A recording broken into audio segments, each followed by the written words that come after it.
Tawagin niyo na lamang po ako sa pangalang Isagani. Naninirahan dito sa isla ng Masbate. Ang kwentong ibabahagi ko sa inyo ay ang karanasan ko kasamang aking misis na tawagin na lamang natin sa pangalang Beth. Noong baguhan pa lamang kaming naninirahan sa isang probinsya sa Panay. Taong 1995, nang magpakasal kami ni Beth at nagpasyang manirahan sa kanilang probinsya. Ayaw kasi ng asawa kong mawalay ng matagal sa kanyang mga magulang dahil sa nag-iisang anak lamang ito. At hindi din naman papayag ang kanyang pamilya na sa malayong lugar maninirahan ang anak nila kapag may asawa na. Dahil baka mamaya o mano ay matulad sa kababaryo nilang palagi na lamang pinagbubuhatan ng kamay ang asawang babae sa tuwing nalalasing ito. At ang mas malala pa ay ginugutom nito ang asawa. At dahil doon ay wala na rin talaga akong nagawa kundi ang pumayag na lamang. Nang mga panahong yun din ay kakonti pa lamang ang mga naninirahan sa baryo. Kaya halos magkakalayo din ang mga kabayang nakatirik sa kanya-kanyang pagmamayaring lupa.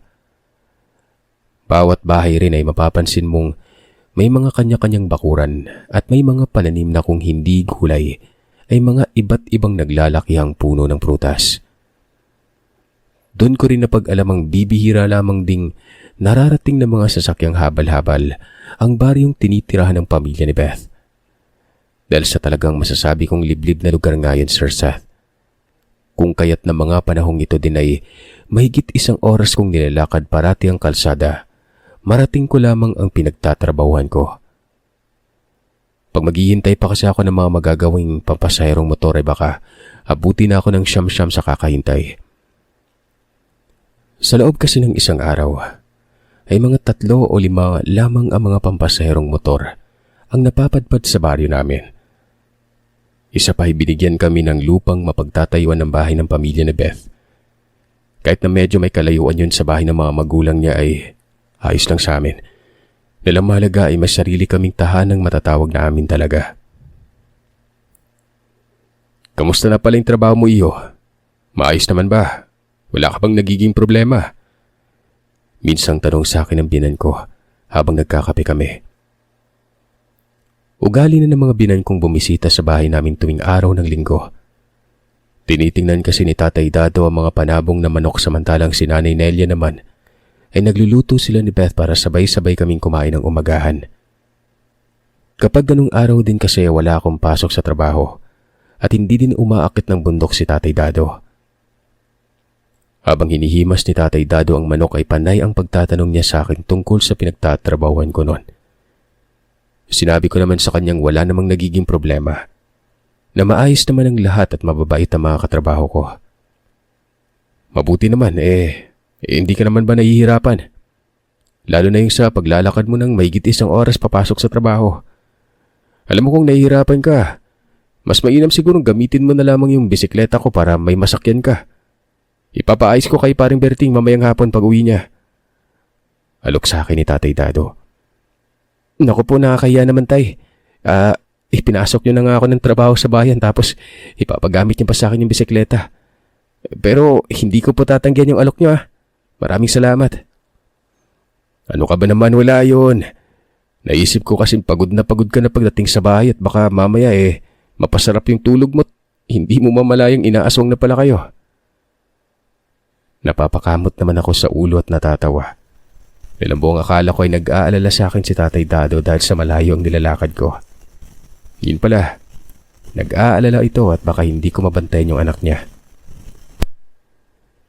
Buntis na ng 4 na buwan ang asawa ko ng mga panahon na ito. At kung minsan, ay anong oras na ako nakakauwi sa gabi noon.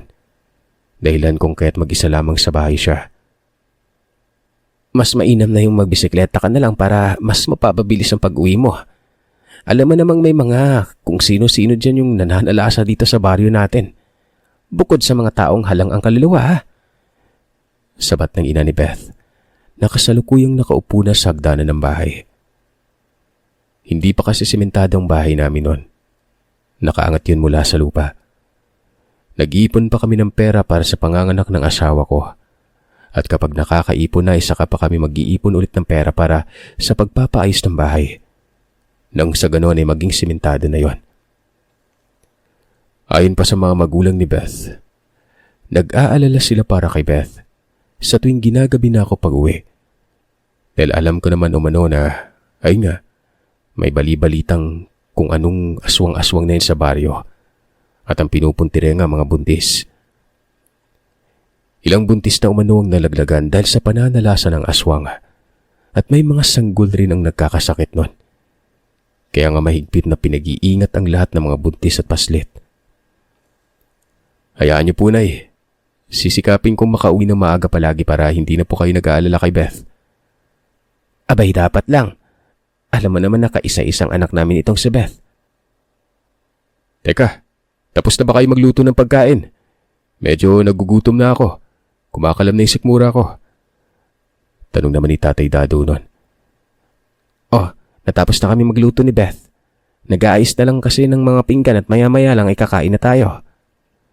Tugon ni Nelia. Dahil sa nag-aayos pa lang sa pagkainan ng asawa ko, nagkwentuhan muna kami sa labas ng bahay. Maya-maya ay natigil kami sa pagkikwentuhan nang makita ng binan kong babae si Aling Dolores. Aligaga ito at tila ba problemado dahil hindi man lamang nito narinig ang ginagawang pagbati ng biyanan ko noong makadaan na. Maring Dolores, may problema ka yata. Binati ka ng asawa ko, di mo man lang narinig. May nangyari bang hindi maganda kay paring Andoy? Tanong ni Tatay Dado at talagang nilakasan niya pang boses para marinig siya ng dumadaang matanda nun. Nang marinig siya ng matanda ay huminto ito sa paglalakad at tumingin sa gawin namin. Muli namang tinanong ni Tatay Dadoy kung may problema bang matanda nun. Oo pare, iyong asawa ko kasi ilang araw nang nilalagnat. May mga pantal na lumalabas sa katawan niya. Ganun ba? Napatingnan mo na ba sa doktor si paring Andoy? Tumango ang matanda at nagsabing ilang beses niya nang pinatingnan sa doktor ang asawa. Pero wala pa rin. Lahat na ng gamot na binigay ng doktor ay nainom na ng asawa niya pero wala talaga. Hindi pa rin gumagaling at parang mas lalo lamang lumalala ang sakit nito. Teka, nasubukan mo na bang patingnan sa manggagamot?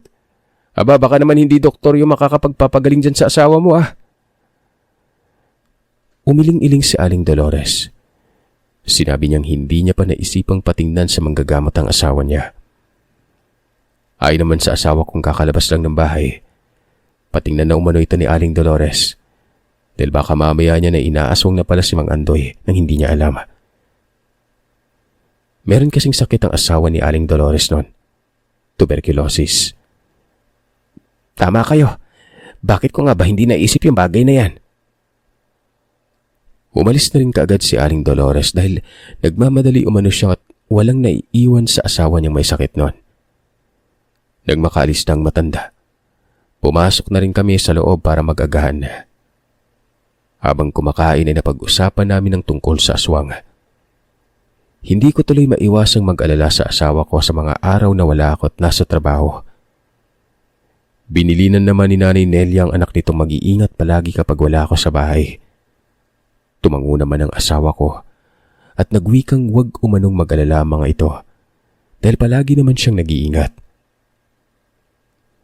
Noong tumapat na ang katanghalian ay umuwi na rin ang mga biyanan ko noon.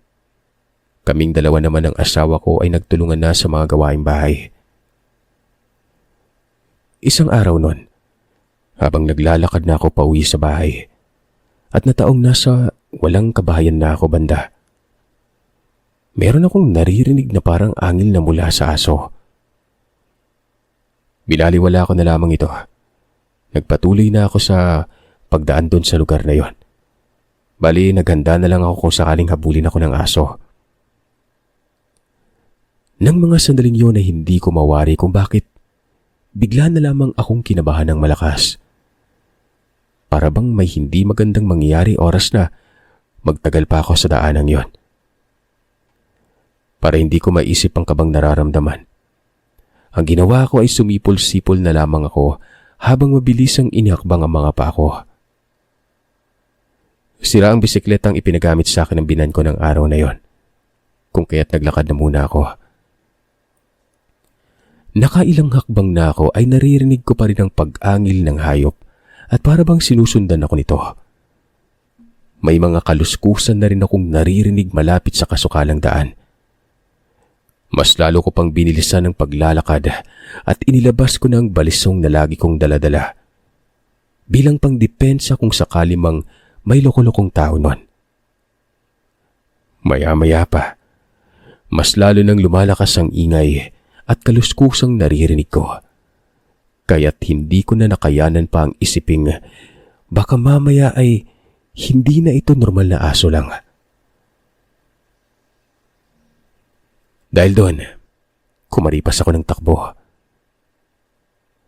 Ilang sandali pa ay naramdaman ko na ang malakas na ugoy ng hangin at para bang may nagbabadyang bagyong paparating. Umaalinsangan na rin ang buong paligid at gaya sa palagi kong naririnig sa mga kwentong aswang. Pumaho na rin ang parte kung saan ako naroroon. Hindi ko mawari kung amoy imbornal ba o naimbak na basura. Pero batid ko namang walang mga inimbak na basura sa daanang yon. Lalong-lalo na walang imbornal. Mas binilisan ko pang pagtakbo sa kadahilan ng nagtatayuan na talaga ang balahibo ko sa buong katawan. Hanggang sa hindi kalaunan, nakarating na ako sa may kabahayan. Huminto na ako sa pagtakbo dahil may nakikita pa akong bahay na nakabukas ang ilaw. Sa isip-isip ko pa noon habang hinihingal, kapag may hindi magandang mangyari sa akin ay sisigaw na lamang ako para marinig ng taong naninirahan sa bahay na malapit sa pinaghintuan ko noon. Anak ng ano talaga oh. Sa tinandang tanda ko na nga to, ngayon pa ako tinubuan ng takot sa sarili. Sambit ko sa isipan noon. Naiinis pa ako sa sarili ko noon nang bigla na lamang akong napasigaw. Meron akong narinig na nagsalita mula sa likuran ko. Nang lingunin ko kung sino yon, ay gayon na lang ang gulat ko nang makita ko si Marites, ang matalik na kaibigan ng asawa ko. Kamuntikan pa talaga akong himatayin, Sir Seth. Ikaw lang pala yan, Marites. Nakakagulat ka naman. Formal na formal ang mukhang nagtanong ito kung bakit parang takot na takot tumano ako. Para akong nakakita ng aswang. Akmang sasabihin ko na sana kung bakit gano'n na lamang ang takot ko. Nang bigla akong naalalang, papanong nakarating ka agad si Marites sa likuran ko samantalang wala naman ito kanina. Isa pa, kung magkasunuran man kaming dalawa, di ba dapat tumatakbo din siya noon? Ano kasi, nagulat na ako sa biglang pagsulpot mo sa likuran ko. Tsaka nagmamadali na rin akong maglakad kasi mag-isa lang si Mrs. sa bahay. Teka, gabing-gabi na. Saan ka galing? Balik na tanong ko sa kanya. Nakita kong marahang ngumisi si Marites at pagkatapos ay nagwika ito ng galing daw siya sa Karatig Baryo. May pinuntahan, kaya ginabi. Sinabi nito na sabay na daw kaming maglakad noon. Si Marites ay matalik na kaibigan ni Beth at mag-isa na lamang ito sa buhay dahil sa namatay na ang ina niya. Ang ama naman ni Marites sa pagkakaalam ko, bata pa lamang ito nung iwan silang dalawa ng kanyang ina. Hindi ko alam ang buong kwento kung bakit iniwan ito basta. Ang alam ko lang, may matinding sekretong ina ni Marites doon, kaya iniwan silang mag-ina. Nasa unahang bahay lamang din ang bahay nila Marites. Medyo liblib na rin yon. Kaya't mauuna akong makarating sa bahay namin bago siya. Habang naglalakad na nga kami ay napapansin kong parang kakaiba ang amoy na nalalanghap ko mula sa dalaga. Para yung amoy matandang ilang buwan nang walang ligo at walang linis sa katawan.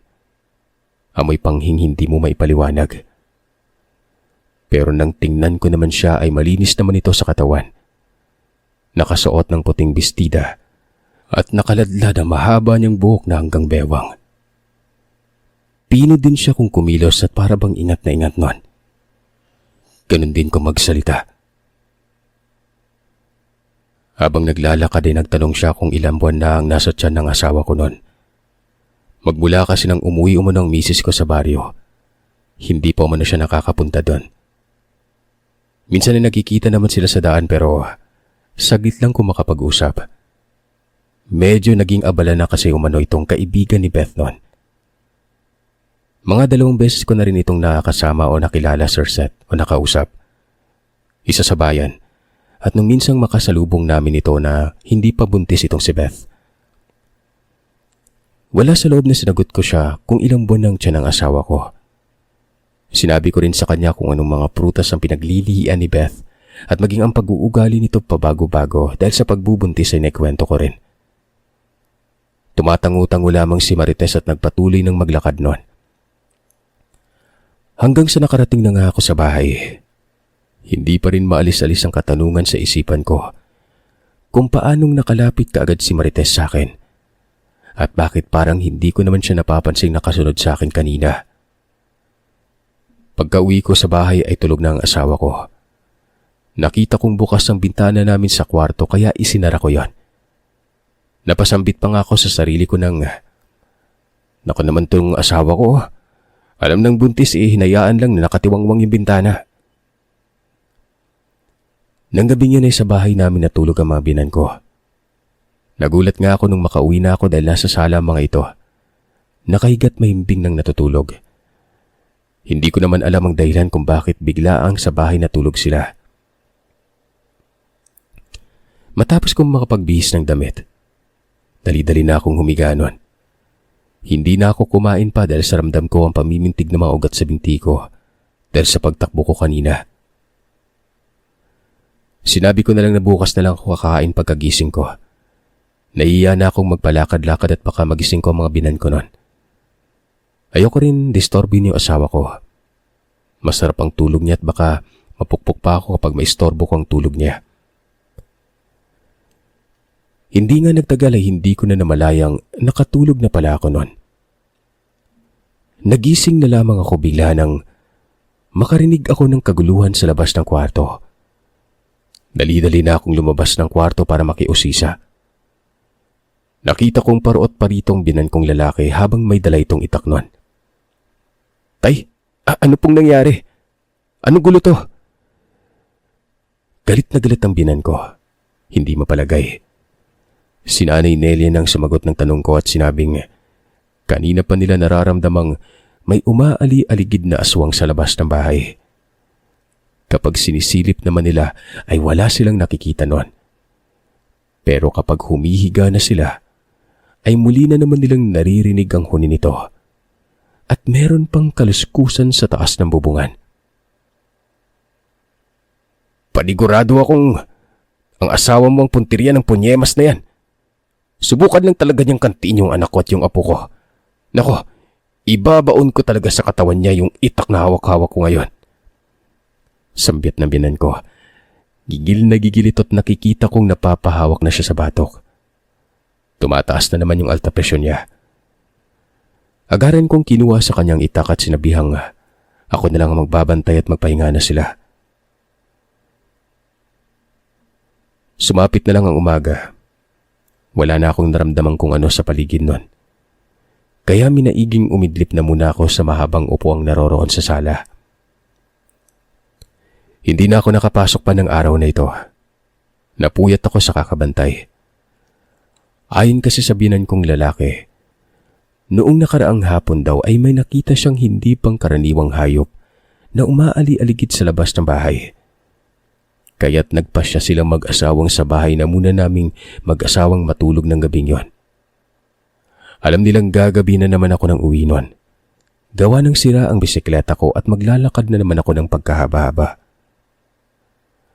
Sigurado talaga akong aswang yung hayop na yun eh. Hinding-hindi ako pwedeng magkamali. Paulit-ulit pang sambit sa akin ni Tatay Dadoy. Kinahapunan nga ay bumalik sa bahay ang mga binankot. Doon daw ulit sila matutulog para mabantayan ang asawa ko. Hinutusan ako ni Nelia na magsiga ng goma at iikot ko ng 3 beses sa kabuuan ng bahay. Pangontra daw kasi ang usok ng goma sa mga nilalang. Mabaho umano ang amoy nito Ayaw na ayaw ng mga itong lumapit sa bahay na may umuusok na goma. "Gani, tapos ka na ba dyan? Pwede bang ilagay mo itong bawang sa gilid ng bahay?" Tawag sa akin ni Nay Nelia. "Sandali po, Nay, patapos na po ako." Pagkuha ng bawang ay narinig kong inutusan ni Nay Nelia ang asawa kong magpalit ng damit na kulay itim at maglagay na rin ng langis sa tiyan nun. "Alam mo anak, kapag nasa ganyang estado ka pa lang ng pagbubuntis, hayok na hayok yung mga hayop sa paligid na mabiktima yung dinadala mo. Lalo na't kabilugan na ng buwan ngayon." Napapailing na lamang ako sa mag-ina. Napakaraming pamahiin ni Nanay Nelia. Ang asawa ko naman ay tahimik lamang na sumusunod sa mga sinasabi ng ina niya. Palibhasa kasi nag-iisang anak lang kaya todo bantay ang mag-asawa. "O Isagani, ano pang ginagawa mo diyan? Ilagay mo na yung bawang sa gilid ng bahay para makasigurado tayong walang makakapasok o makalapit na kung sinong demonyo sa paligid." Ngiting utos sa akin ni Nay Nelia. Ang biyanan kong babae na rin ang nagpresentang magluto ng hapunan namin. Matapos kong gawin ang mga inuutos niya, pumasok na kami sa loob ng bahay at doon na nagkwentuhan ni Tatay Dadoy. Kinagabihan, habang nasa kasarapan na kami ng tulog, bigla na lamang akong naalimpungatan at napabalikwas ng bangon nang marinig ko ang malakas na pagsigaw ng asawa ko. Wala siya sa tabi ko nang maimulat ko ang mga mata. Mabilis akong lumabas ng kwarto. Pagkalabas ko ay nakita ko siyang inaalalayan na ng binan kong babaeng umupo. "Nay, anong nangyari?" Sinabi naman ng binan kong lumabas ng kwarto si Beth para uminom ng tubig noon, dahil hindi daw ito makatulog at naiinitan. Mabuti na lamang at gising pa rin ang mga oras na yun ang mga binan ko at nagkikwentuhan sa sala. Nang naroroon na umano ang asawa ko sa kusina, ganun na lang ang gulat nila nang bigla na lamang itong sumigaw ng malakas. Nung puntahan nga nila sa kusina si Beth, nang hilakbot ang binan kong babae, kitang-kita niya ang isang napakalaking asong nagbabaga umano ang mga mata. Tumutulo ang laway na nakadungaw sa bintana at pilit na inaambahan ng misis ko noon. Nang marinig ko yan, nagpintig ang tenga ko at mabilis na kinuha ang itak sa kusina. Lumabas talaga ako ng bahay. Inikot ko ang kabuuan ng bahay namin pero wala na akong naabutan. Sa sobrang gigil ko ay hinamon ko pa ito. Sinabihang dadaan muna siya sa bangkay ko bago niya makanti ang pamilya ko. "Magpakita sa akin, demonyo ka! Ako yung harapin mo. Huwag yung mag-ina ko. Hindi kita titigilan hanggat hindi kita mapapatay." Kahit na ramdam ko ang kakaibang presensya na bumabalot sa paligid nun, at kahit papano'y nakakaramdam ako ng takot, hindi ako nagpatinag. Inuna ko ang puot at galit na nararamdaman ko ng mga sandaling yon, at talagang hindi ako papayag na may mangyaring masama sa mag-ina ko. Sa isip-isip ko, patuloy pa rin kaming guguluhin ito hanggat hindi ko yun bibigyan ng leksyon. "Magpakita ka! Ako yung harapin mo!" Maya-maya pa, bigla na lang may umamba sa akin mula sa likuran. Kung kaya't hindi ko yun napaghandaan, napasubsob ako sa lupa at nasagatan ng braso ko noon. Pagtingin ko, doon sa kung sino ang umamba sa akin, nabawasan yung galit ko noon. Nakakatakot ang mukha niya. May tila ba pa ito ng baboy habang ang bunganga naman ito parang asong baliw.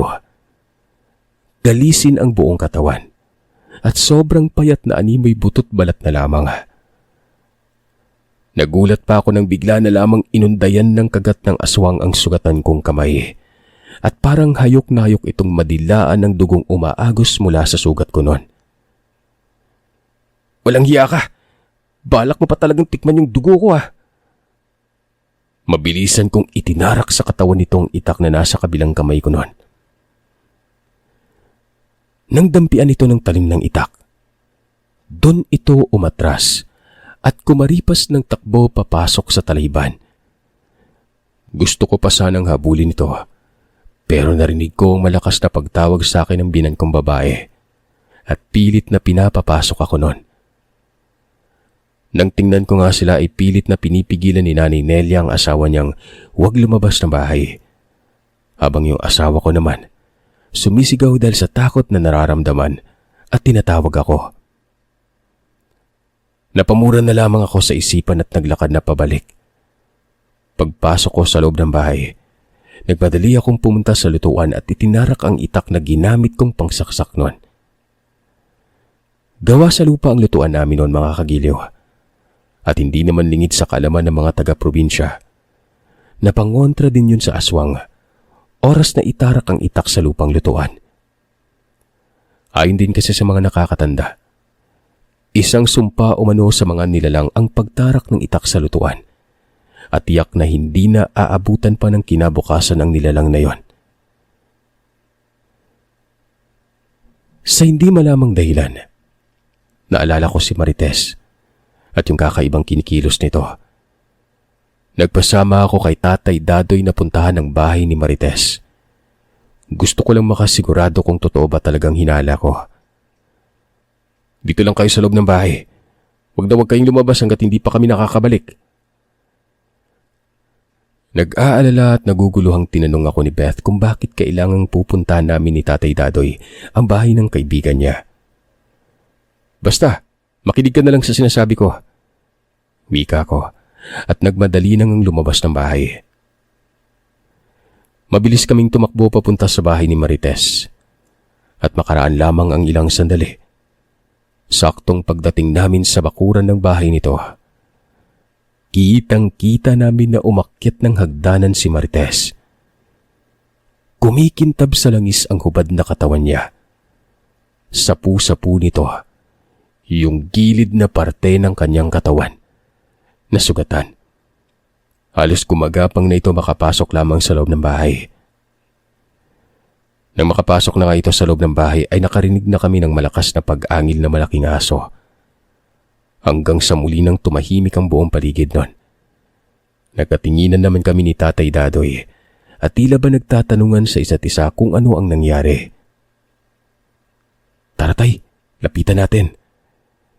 Tumango ang binan ko at dahan-dahan na nga kaming naglakad papalapit sa bahay na yon.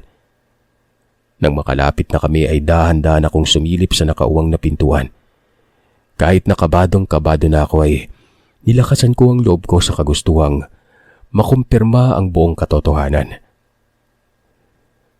Sa pagsilip ko, ganun na lang ang gulat namin nang makita naming nakasalampak sa sahig ang hubad na katawan ni Marites. May saksak ito, naliligo sa sariling dugo. Nangangatal naman akong nagwikang natatandaan kong sa tiyan kong sinaksak ang aswang. At noon ngang suriin ang aking binanang sugat ng babae. Kaparehong kapareho yon. Walang hiya. Aswang pala to. Matalik na kaibigan ka pa naman ng anak ko. Sarili mong kaibigan at kababata, aaswangin mo. Napasalampak ako sa sahig noon dahil hindi ko lubos sa kalaing nakapatay ako. Pilit namang sinasabi sa akin ng mga binan kong hindi tao ang napatay ko, kundi aswang umano. Kaya't wala akong kasalanan at wala akong dapat alalahanin. Ipinagtanggol ko lamang umano ang pamilya ko noon. Ayon pa nga sa binan kong lalaki, maging siya man sa ganong sitwasyon ay gagawin niya rin ang ginawa ko. Dahil walang asawang lalaki ang hahayaan niya lang na mabiktima ang mag-ina niya ng ganong nilalang. Tara, tulungan mo akong ilibing natin sa likod ng bahay itong si Marites. Tumango ako at sumunod sa sinabi niya.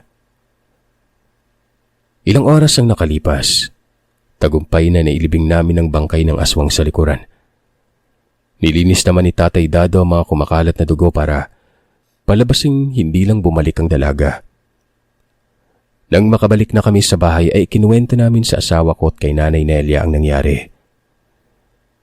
Malungkot at napahinga ng malalim ang binan kong babae bago nagsalita nun.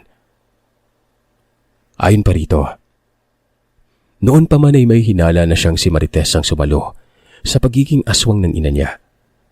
At ang pagiging aswang ng ina ni Marites ang dahilan kung bakit sila iniwan. Ganun talaga. Hindi nakapagpigil sa pagiging hayok si Marites sa laman ng tao.